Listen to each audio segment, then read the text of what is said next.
that time of year. The first frost has come and it keeps coming every morning. So it is time to harvest what we can from the rest of our garden, anything that the deer haven't eaten yet, because they've definitely taken their fill of a couple of things. But we are getting ready to put the garden to bed. And this is my first time doing so, so we're just checking out our carrots and seeing what we got this year and seeing what we can do better for next year.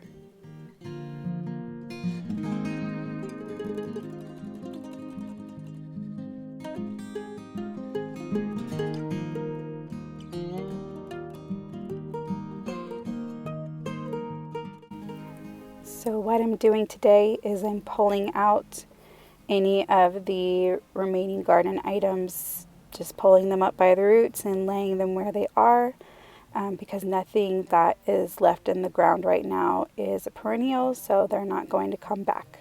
So I'm just uprooting everything, and my method of putting the garden to bed this year is just going to be leaves, because we certainly have an abundance, as you can see from the background. So I'm just spreading a good layer of leaves. I expect to have to put on more probably sometime in the future, as they will blow away. But that is the method of putting the garden to bed this year.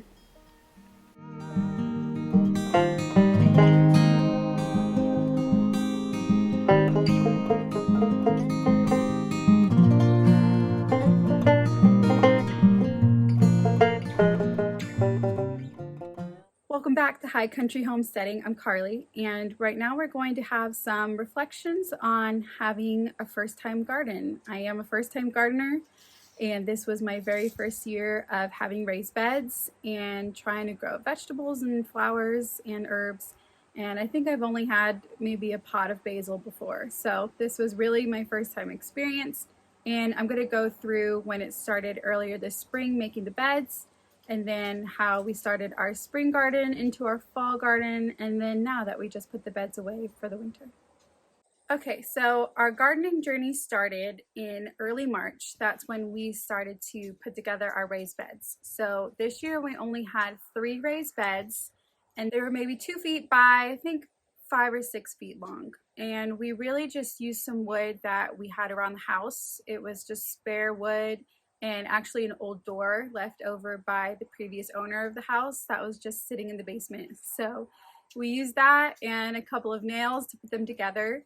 They're varying depths. We had to make the sides different lengths because the beds were placed on a hillside, so it was pretty good incline that they were placed together. So they all had to be roughly different sizes, so that made it a little challenging when putting them together, since we had to account for making them level and being different heights on one side versus another. So that was interesting, but at the end it turned out with a pretty good result.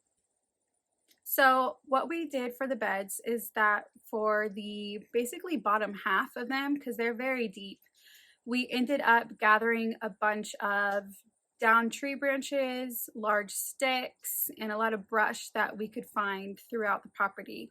And we gathered that all together. Took quite a bit of time and effort, but we basically put them together like Tetris and puzzle pieced it so that I could get the sticks as close together to fill in the gaps as possible, so that when I put in my soil that I had to purchase from the store, it wouldn't just go straight to the bottom, and that the bottom would be mostly filled. Mostly to have a lot of good drainage, but also just to fill the beds up as much as possible without having to buy store-bought dirt. So then the bottom of the half was filled with all the tree branches and debris, and then we ended up filling to about the 6 or 8 inch mark with just regular topsoil. And then for the top 6 inches, we filled with the nice organic soil. And that was important to me because I wanted my garden to be as organic as possible, and I wanted to keep all my garden as healthy as possible. And so after the seeds were planted and the starts were planted, that's when we sprinkled a layer of the Espoma organic compost that I know Garden Answer always recommends a lot. So I bought it on her recommendation. Okay, so that brings me to spring planting. So we got started planting in my area of zone 6B in the late April. I think it was the last week of April.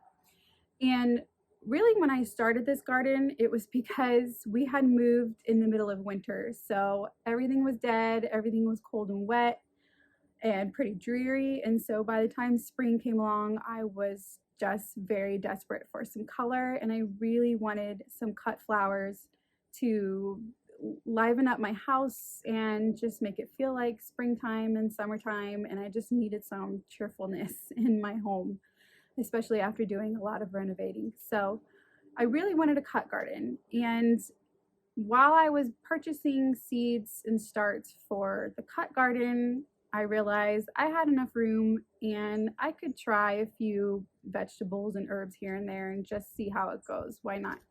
I know as you go on in your gardening journey year after year, you learn more and more things start to take hold and start to grow better than the year before to fix your mistakes. So I started, why not get a jump start on at least a couple of things and see how they go. All right, so there's a few flowers that I had in mind that I knew I wanted to get started with. One of them was gladiolas, because I knew that they were bright and beautiful and they would fill up a vase very well. I definitely wanted some varieties of sunflowers. I really wanted peonies because I think they're absolutely stunning, along with dahlias. And I wanted to grow daisies. Now, some of those worked and some of those didn't. So I planted peony, dahlia, and gladiola bulbs. And the gladiolas did very well. They definitely took a long time to sprout, and I'm wondering if maybe I planted them too deep, but they did do very well, and I cut them and I was able to put them in a vase, and they were really, really lovely, and I enjoyed having them. I only got a tropical mix this time because that was the only thing at the store near me, but this time I'm definitely going to prepare ahead and probably buy online or look into a local nursery to get some more colors, but they were beautiful. The dahlias and the peonies, I didn't realize were plants that I believe don't typically bloom your first year, and I didn't know that. I didn't stupidly do my research. So they didn't sprout practically at all until it was time to plant things for the fall. So what I did for those, and also the daisies did not sprout until very, very late in the season. So what I did for those when I was ready to plant for the fall was I tried to very carefully dig them up and put them in a pot. And so I did the transfer. So far they're all still alive. I'm going to figure out how to care for them and see if they'll come back next year. But this summer, in spring, that did not happen. So I did those. The other two things that didn't work were coneflowers, completely did not come up whatsoever, as well as lavender, which I was really sad about. Not a single sprout of lavender. So that was disappointing, but it was okay. What I did instead later was that I ended up purchasing some bachelor buttons. They were the blue boy kind, so a really beautiful, vibrant, kind of blue lavender color, and I planted those over where the lavender and daisies didn't come up. So I did that a little bit later in the season, and then once my gladiolas were all finished and had been cut, they were no longer going to bloom again because they're not cut and come again. So I planted zinnias over those. So next time I definitely want to plant zinnias earlier in the year and definitely get a few varieties of colors, but they did really well and they bloomed up until our first frost that we had last week. So I know they would have kept going. So I will definitely start that earlier next year. One thing that did very well from the spring through all the way until our first frost and would have kept going were these very small dahlias that I got from a local nursery, and they were just barely had a stem to fit in a teeny tiny vase, but as I cut them more and more, the stems grew longer and longer. So I was able to just put them in a tiny desk vase or in a little honey jar or something like that. But they were really beautiful and they kept coming back again and again. They gave me hundreds and hundreds of blooms. So I will definitely try those again for little tiny vases just to make little spaces colorful in my house. Okay, onto the herbs. So herbs did pretty well for me. I had only just a couple. I had sage starts, which did very well. I bought basil starts, which did very well. And in my opinion, that's been the easiest herb to grow and keep. I also did dill, which turned out very well. And then I also did cilantro. And I think this is common across the board, but cilantro bolts very, very quickly. So I hardly was able to use it before it bolted and turned into seed. So next year I'm gonna do a lot less of it, or I'm also gonna do succession planting of it.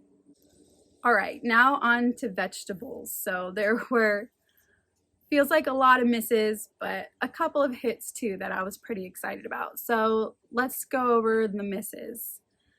So I bought two starts that were in the bromeliad family, and they were broccoli and cabbage.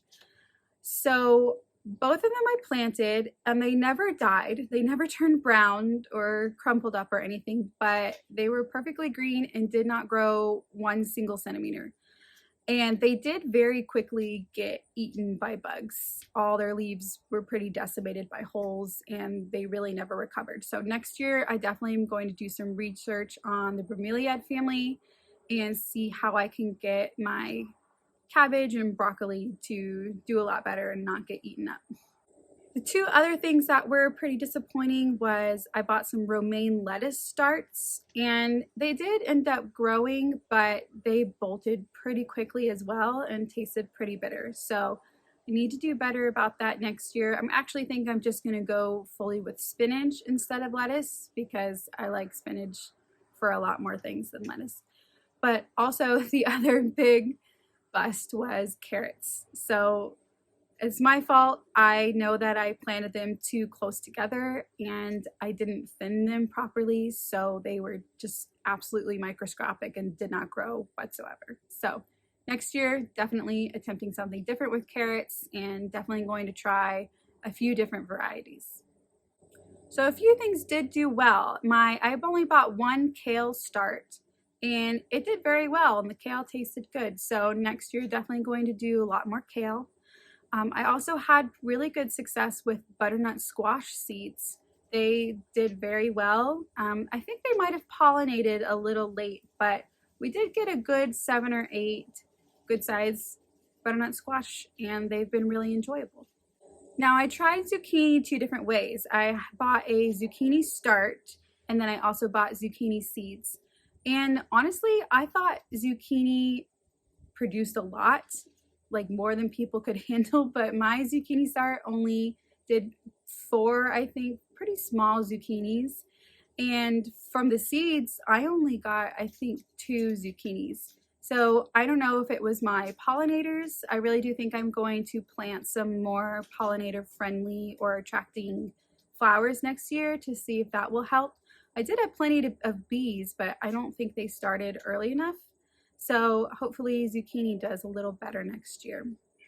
And the last thing that I planted a little late was strawberries, and it only did 1 strawberry plant, and it only produced a handful, maybe 5 or 6 of teeny tiny strawberries. So I don't know if I'm going to do that again next year, but it was cute having the little teeny tiny strawberries at least. Okay, so that brings me to fall planting. So out of the fall hardy crops in my area, there's really only a couple that I'm interested even in eating. I know I could have planted more, but it's not something my family enjoys eating. So the only things that we tried for fall this year were carrots, spinach, and kale. So we tried carrots 2 different ways. I tried planting them in my beds with the nice organic soil. And then we also did a little experiment where we tilled up a little bit of the ground next to one of our garden beds and planted them in the ground because we hadn't tried that. And I wanted to see how that would work for next year and perhaps not make as big of raised beds as we did this year because it was a beast filling those things up. So I definitely would like to try to plant in ground if possible. So we did an experiment and it turns out the ones in my garden beds sprouted very quickly. And then I went on vacation for about a week and they got plenty of rain, but by the time I came back, they were completely gone and they never came back. So I'm not exactly sure if something ate the sprouts but they didn't touch the sprouts that were in the ground. So the ones that were planted in the ground of both varieties that we planted ended up doing very well up until earlier this month when the deer finally discovered them and they completely ate the tops of all of the carrots and dug half of them up off the ground. So that's a good experiment, at least that we did for next year. And I think we're definitely going to do some more in-ground planting rather than making the raised beds as high as we did. So the spinach and the kale we planted next to each other in one bed, and they both did really well. The spinach did very well up until the frost came, and the kale was doing well, but the deer came about early October and completely decimated it. So all my kale completely gone, and that was pretty upsetting. So now we know that we need to do something about that next year. But it was nice to see them grow, and I was really happy about that. And the last thing that we planted this year were fall bulbs that are going to bloom in the spring. So in the front of our porch, we planted some daffodils, we planted tulips, and we planted hyacinths. So I have a video that I'll link up here that you can watch me planting those bulbs and how I did it step by step. And after this conversation, you can watch me plant the other side. I have a little bit of footage of that too. So I have those planted finally all done, and we're gonna see what happens in the spring, see if they pop up and bring us lots of beautiful colors, and hopefully can have some pretty bouquets inside in the spring while it's still pretty dreary and cold out up here in the mountains. So that's everything that I planted this year, and I definitely have a lot of plans for next spring and some things that I want to try again, and also some things that I want to do new. So here are some of the things that I want to try again. So for flowers, I definitely want to do zinnias earlier. I want to do more kinds of sunflowers. I definitely loved having the gladiolas. Those were big and beautiful. And I'm going to do some more research about peonies and dahlias because they're just so gorgeous in a bouquet, and I really, really want to have those at my home. So going to do more research on that. It may just be me not being patient enough, but we're gonna see what happens. For herbs, I think I'm gonna keep it all the same. I'd like to still do the dill and cilantro. I'm going to do basil and sage, and maybe just do a better job at some succession planning so that it doesn't all come at once and I'm going to have to keep it safe somehow. Okay, so on to the vegetables. So there's a couple I definitely want to try again next year. So hopefully we're going to get the carrots down next year. I definitely want to do some spinach and kale. I really enjoyed the butternut squash that we did this year, so we'll do that again. And then I'm going to try zucchini again because I know that it can do a lot better. I also want to try to get cabbage to grow because I really want to do some fermenting, and I want to start with cabbage, so we're going to try that again too. So for some new things that I want to try next year, starting with flowers, I want to try cone flowers again because I feel like the bulbs that I got this year were not good bulbs. So we're going to try cone flowers. I want to try straw flowers. I also want to get some more bee pollinators in the area. So I'm going to do some snapdragons, and I want to do some borage and also some calendula. I also want to do some cosmos because I know that they can round out a vase of flowers pretty nicely. And as for the vegetables, I really enjoyed the squash, so I want to do some pumpkins. I want to do spaghetti squash because our family eats a lot of that. I also want to try my hand at potatoes as well as sweet potatoes. And I've never grown tomatoes, so it's going to be my first time doing tomatoes and trellising them, so we'll see how that goes. I think I'm going to do a couple pepper plants. We're not big pepper eaters, but maybe some bell peppers and a couple of hot ones just to make some sauces or salsas with. And then lastly, I think we're going to do some green beans because we eat a lot of those as well. And that's it. That's everything for the 2022 garden. And we already have a jump start on a couple of 2023 things with the bulbs in the ground, but I have a lot of plans for next year. I'm definitely going to do a lot of seed starting indoors, which is something that I wasn't prepared to do this year, but I'm already purchasing some items to do the seed starting next year. So I'm getting some trays, and we're going to get some grow lights, and we're going to try our hand at that so that we can get things a head start on the growing season. And we're also going to have a much expanded garden with much longer garden beds. And we're going to have to do some fencing, I think, for the deer. And we'll definitely be needing to have a good chicken coop next year so that for our new chickens, we plan on getting that they'll stay out of the garden well.